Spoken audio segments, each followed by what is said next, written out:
नमस्कार। आज बात करेंगे हम राजपूत जो जाति है उसकी उत्पत्ति के बारे में। राजपूतों के बारे में हम सबने पढ़ा है, कहीं न कहीं इनके बारे में सुन रखा है।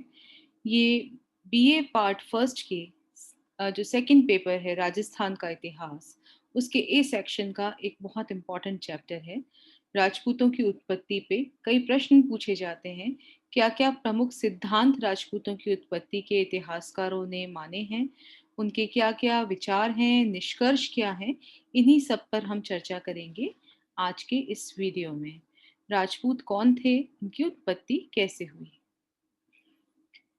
सबसे पहले आपको मैं बता दूं, राजपूत जाति पूरा जो मध्यकाल है, यानी हर्षवर्धन की मृत्यु जो कि छठी शताब्दी ईस्वी के बाद से लेकर अ, अंग्रेजों के भारत में आने तक, मुगल काल में भी राजपूतों का प्रभुत्व रहा, मुस्लिम काल में भी राजपूतों का प्रभुत्व रहा। तो करीबन 11 शताब्दियों तक भारतवर्ष के, विशेषकर उत्तरी भारत के इतिहास को जिस जाति ने, जिन लोगों ने कैप्चर करके रखा था, जो लोग सत्ता में थे, जो पावर पॉलिटिक्स के एक इम्पॉर्टेंट पार्ट थे, वो जाति थी राजपूत। तो पूरा पूर्व मध्यकाल और मध्यकाल राजपूत जाति के इतिहास के नाम से, राजपूत युग के नाम से जाना जाता है। और मुस्लिम आक्रमणकारियों से लोहा लेने वाले भी राजपूत जाति के लोग थे। और अंग्रेजों को भी इनके साथ संधि करने में बहुत सावधानी बरतनी पड़ी और इनके साथ इन्होंने हमेशा अच्छे रिलेशंस बनाए।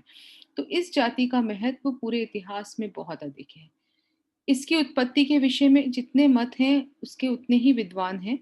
कुछ विद्वान राजपूतों के बारे में कहते हैं कि ये विदेशी जाति के थे, जबकि अधिकांश विद्वान उनको भारत के उपज मानते हैं।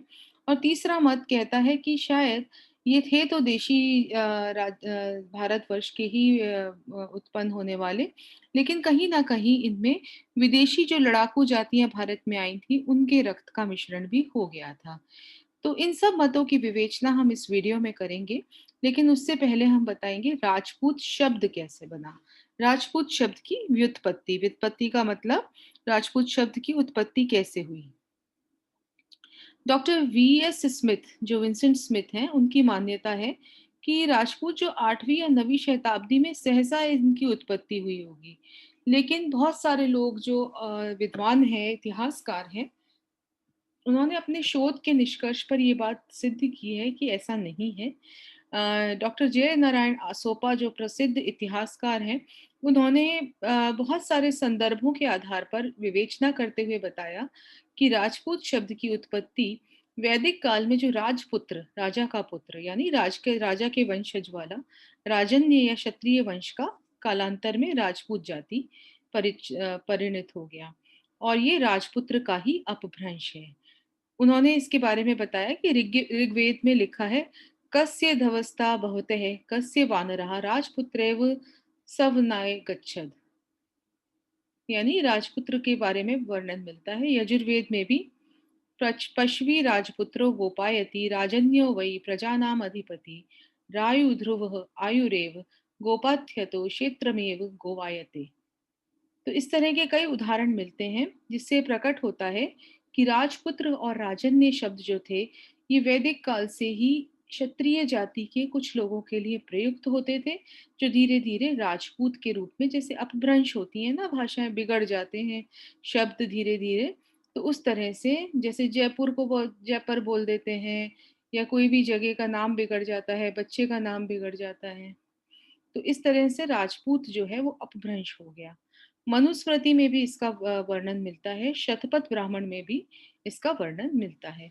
तो इनसे पता चलता है कि राजपूत शब्द जो था वो वैदिक काल से ही हमारे भारतवर्ष में प्रचलित शब्द था।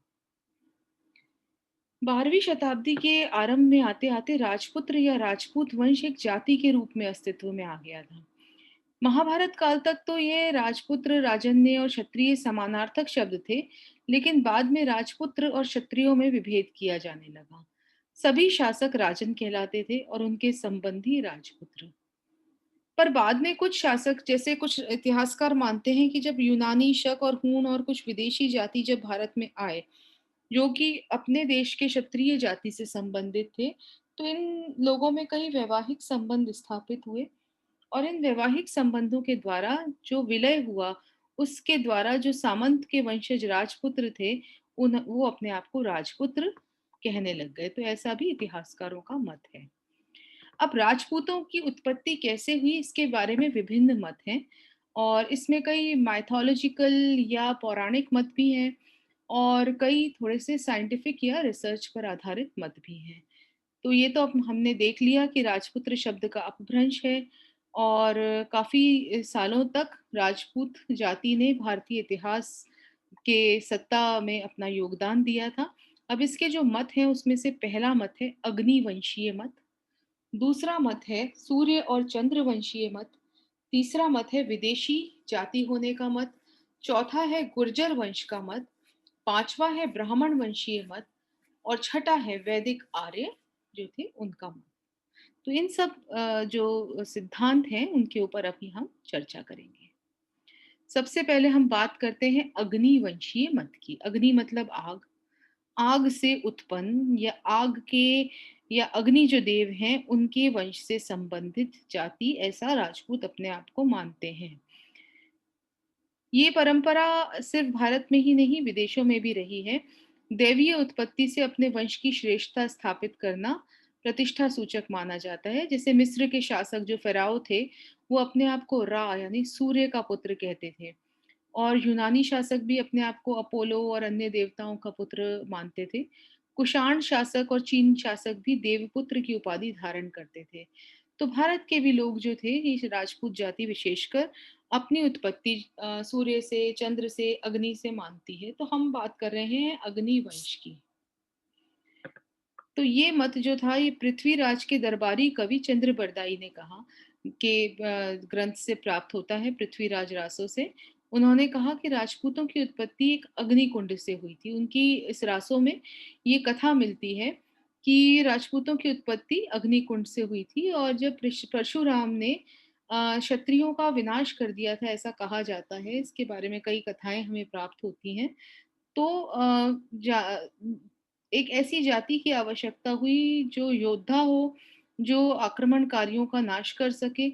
तो महर्षि वशिष्ठ ने जिसमें प्राचीन ऋषि और भी थे, उन्होंने वैदिक धर्म की रक्षा करने के लिए आबू पर्वत पर अर्बुदाचल कहा जाता है, जिसे माउंट आबू में वो जगह अभी भी इतिहासकार मानते हैं कि ऐसी जगह है। वहां पर एक यज्ञ किया था और उस यज्ञ में के कुंड से 4 वीर पैदा हुए थे। सोलंकी, चौहान, इनको चालुक्य भी कहा जाता है, सोलंकी को, परमार और प्रतिहार। तो इन 4 वीरों से ही कालांतर में, प्रकारांतर में राजपूत जाति की उत्पत्ति हुई थी, ऐसा माना जाता है। सभी राजपूत शासक इन 4 योद्धाओं से ही अपना मूल जोड़ते हैं।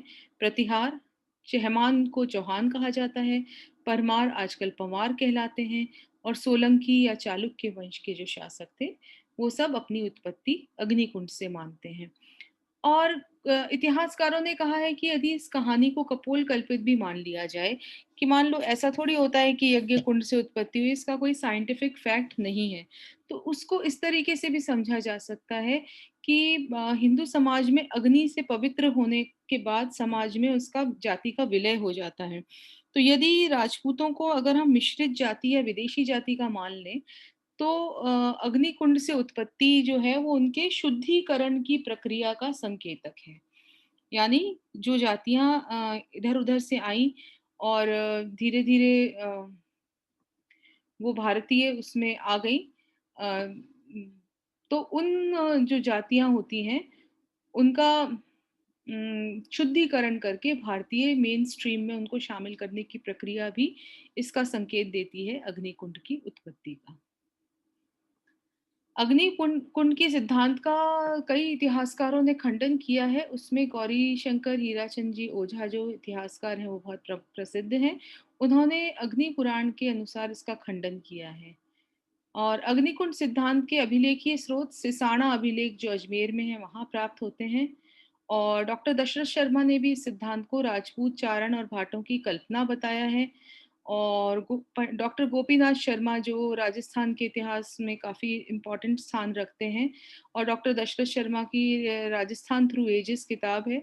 इन सब में इस सिद्धांत का विरोध किया गया है और चंद्र बरदाई की इस कल्पना को कपोल कल्पित या काल्पनिक बताया है। अब हम सेकंड सिद्धांत की बात करते हैं, वो है सूर्य और चंद्रवंशीय सिद्धांत। तो अग्निवंशीय राजपूतों के समान ही अपनी देवों से उत्पत्ति मानते हुए राजपूत वंशों ने खुद को सूर्यवंशी और चंद्रवंशी होने की श्रेष्ठता बताई है। डॉक्टर ओझा जब अग्निवंशीय मत का खंडन करते हैं तो कहते हैं कि नहीं, राजपूत तो अपनी उत्पत्ति ही सूर्य और चंद्रवंश से बताते हैं। ऐसे कई जगह उनके उसमें लिखा हुआ मिलता है। इसके परिणाम स्वरूप वो शिलालेखों की बात करते हैं, ग्रंथों का उल्लेख करते हैं। आरपुर का लेख, आबू लेख, नाथ अभिलेख और श्रृंगी ऋषि के लेख में गुहिल वंशीय राजपूतों को रघुकुल यानी सूर्यवंश से उत्पन्न माना गया है। और पृथ्वीराज विजय, हम्मीर महाकाव्य और सुजान चरित्र, सुरजन चरित्र जो है, उसमें भी चौहानों को क्षत्रिय माना गया है। और क्षत्रिय जो है अपनी उत्पत्ति या तो सूर्य वंश से, जैसे कि रामचंद्र जी का वंश जो था वो सूर्य वंश माना जाता है, और जो महाभारत के पांडवों का वंश था वो चंद्रवंशीय माना जाता है। तो इन्होंने यादवों राठौड़ों को सूर्यवंशी और यादव भाटियों को चंद्रवंशी माना है। तो डॉक्टर ओझा राजपूतों को प्राचीन क्षत्रिय का वंशज मानते हैं, क्योंकि प्राचीन क्षत्रिय स्वयं को सूर्यवंशी या चंद्रवंशी कहते थे।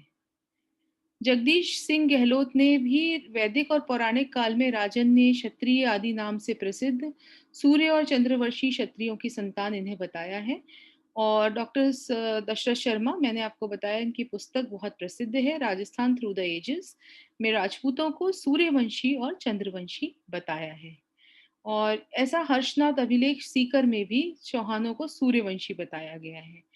तो इन सब आधारों पर कई इतिहासकार, जो प्रमुख इतिहासकार हैं, बहुत ही इम्पोर्टेंट इतिहासकार हैं, वो राजपूतों को प्राचीन क्षत्रियों की संतान सिद्ध करते हुए उन्हें सूर्यवंशी और चंद्रवंशी बताते हैं। और यही एक मत है कि प्राचीन क्षत्रियों की संतान थे। गौरीशंकर हीराचंद ओझा ने अपनी पुस्तक जो राजपूताना का इतिहास में लिखा है कि राजपूत जो थे वो वैदिक क्षत्रियों की संतान थे। और इसके लिए वो बहुत सारे अभिलेखों और शिलालेखों की बात करते हैं, और जिसमें कहा गया है कि महाकाव्य काल के राम व कृष्ण क्षत्रिय थे और राजपूत भी वैदिक आर्यों की संतान है।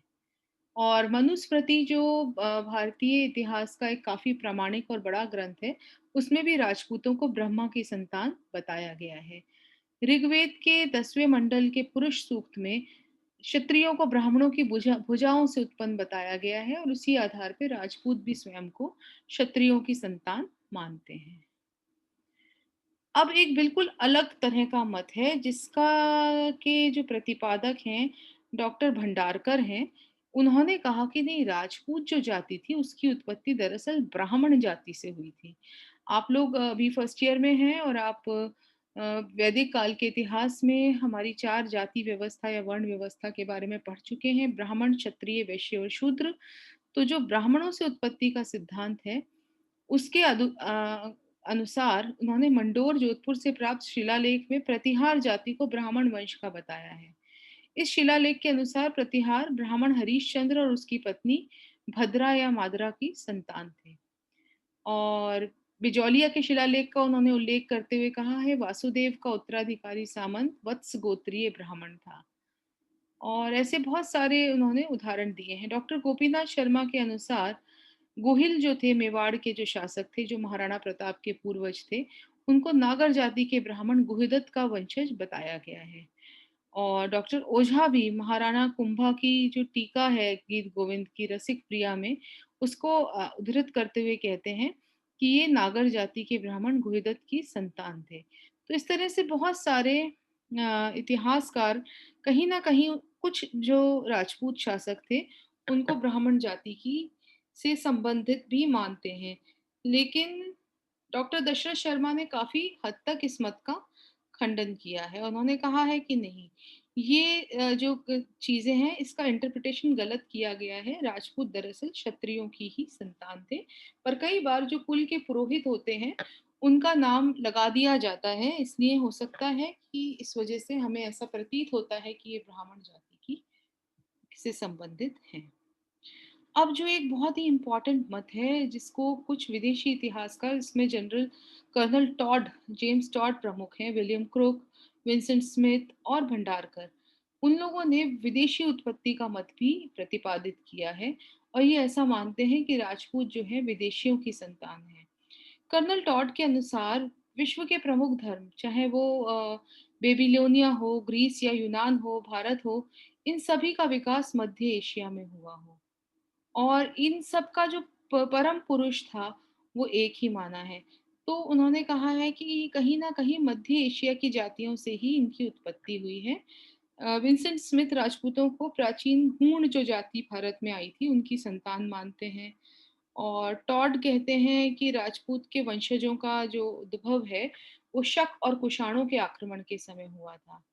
और डॉक्टर भंडारकर ने अग्निवंशीय जो सिद्धांत था उसके आधार पर ये सिद्ध करने का प्रयास किया कि जो अग्निवंशीय सिद्धांत था इसका मतलब ये था कि राजपूत विदेशियों की संतान थे, लेकिन उनको समाज की धारा में शामिल करने के लिए उनकी अग्नि द्वारा शुद्धि करके उनको भारतीय समाज में ले लिया गया।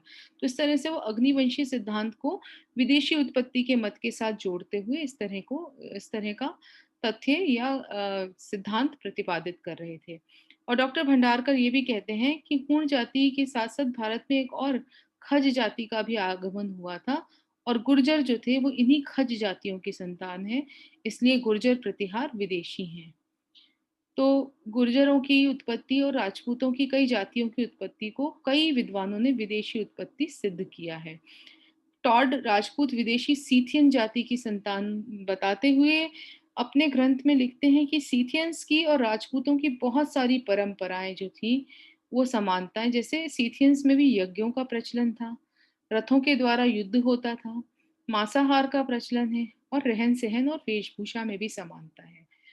लेकिन जब हम इस टॉड के मत को बहुत रेशनली या साइंटिफिकली देखते हैं तो टॉड क्योंकि भारत में ब्रिटिश अधिकारी थे और राजपूताना में रेजिडेंट के पद पर बहुत सालों तक रहे और उन्होंने राजपूताना के इतिहास पर annuls and antiquities of Rajasthan नाम की बहुत बढ़िया पुस्तक भी लिखी है। लेकिन कहीं ना कहीं भारतीय परंपराओं की जानकारी नहीं होने के कारण वो इस तरह का मत देते हैं। अब उन्होंने कहा कि ये सीथियन जाति और इसमें ये सब चीजें कॉमन थी, यज्ञों का प्रचलन, तो वो ये भूल जाते हैं कि यज्ञ तो भारतीय जो आर्य थे वो कब से ही करते हैं, सभी जगह यज्ञों का प्रचलन है, तो ये तो हमारी भी परंपरा है भारतीयों की। रथों द्वारा युद्ध करना तो रामायण और महाभारत के काल में प्रचलित था। मांसाहार क्षत्रिय जाति, जिसको क्षत्रिय वाला मत है, तो मांसाहार क्षत्रिय आराम से करते थे, उनके लिए एक प्रचलित बात थी ये। और रहन सहन और वेशभूषा की समानता तो समय और उसके साथ साथ हो सकती है, हो सकता है उनके ऊपर प्रभाव पड़ गया हो। जैसे मुगलों के आने के बाद वेशभूषा में राजपूतों की में मुगल प्रभाव कहीं ना कहीं दिखने लगा। यदि उनकी पर्सनल लाइफ की बात करें तो अंग्रेजों के आने के बाद उनकी पर्सनल लाइफ में बहुत परिवर्तन आया। तो इस तरीके से ये परिवर्तन तो समय के साथ आ सकते हैं, तो इनसे हम कंक्लूसिवली इनको विदेशी जाति सिद्ध कर दें ऐसा लगता नहीं है। तो टॉड के इस मत का इतिहासकार खंडन करते हैं। अब जो सबसे प्रामाणिक और सबसे अधिक लॉजिकल मत लगता है वो लगता है भारतीय उत्पत्ति का मत। तो राजपूतों की उत्पत्ति विदेशी नहीं है, इसके प्रमुख विद्वान गौरीशंकर हीराचंद ओझा और सीवी वैद्य हैं। इन्होंने कहा कि राजपूत विशुद्ध रूप से क्षत्रियों की ही संतान थे, इनमें विदेशी रक्त का मिश्रण भी नहीं था। उन्होंने इसके लिए तर्क क्या दिए हैं, जैसे मैंने आपको बताया कि टॉड ने सीथियन जातियों में जिन समान प्रथाओं का संकेत दिया है वो तो भारत की प्राचीन क्षत्रिय जातियों में भी देखी जा सकती है। तो इसलिए ऐसे कोई ठोस प्रमाण वो नहीं दे पाए हैं। इस बात का भी कोई प्रमाण नहीं है कि खजर नाम की किसी भी जाति ने भारत में कभी आक्रमण किया या गुर्जर उनके वंशज हैं। और पृथ्वीराज रासो में वर्णित अग्निकुल की कथा भी भले कितनी ड्रामेटाइज हो लेकिन वो कहीं भी साइंटिफिक नहीं लगती और रासो की प्राचीन पांडुलिपियों में भी इसके उल्लेख नहीं मिलते हैं। तो निष्कर्ष के तौर पर हम क्या कह सकते हैं कि विदेशी उत्पत्ति का मत भी कल्पना पर ही आधारित है, इसमें ठोस तथ्य कम है।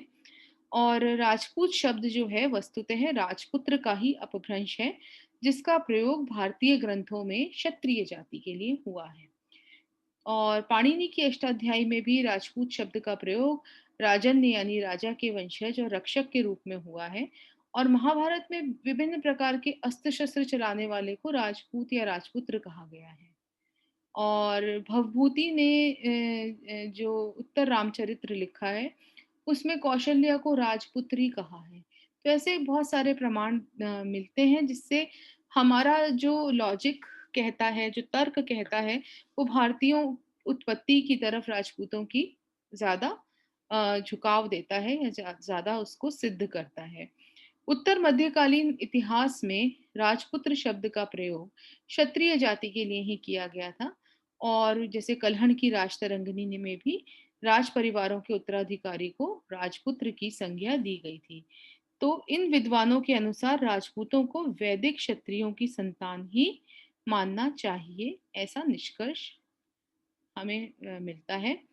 तो अभी इस वीडियो में आपने जिस तरह से देखा कि किस प्रकार से राजपूतों की उत्पत्ति के विभिन्न मत हैं, लेकिन अंत तक आते-आते हमें ये सिद्ध करने में हम सफल होते हैं कि ये सब मतों में जो भारतीय उत्पत्ति है या क्षत्रियों से उनकी उत्पत्ति है या राजपुत्र या राजन्य से उनकी उत्पत्ति है, वो ज़्यादा लॉजिकल और सही होती है। इस वीडियो को अधिक से अधिक संख्या में देखिए, सब्सक्राइब कीजिए और लाइक कीजिए। धन्यवाद।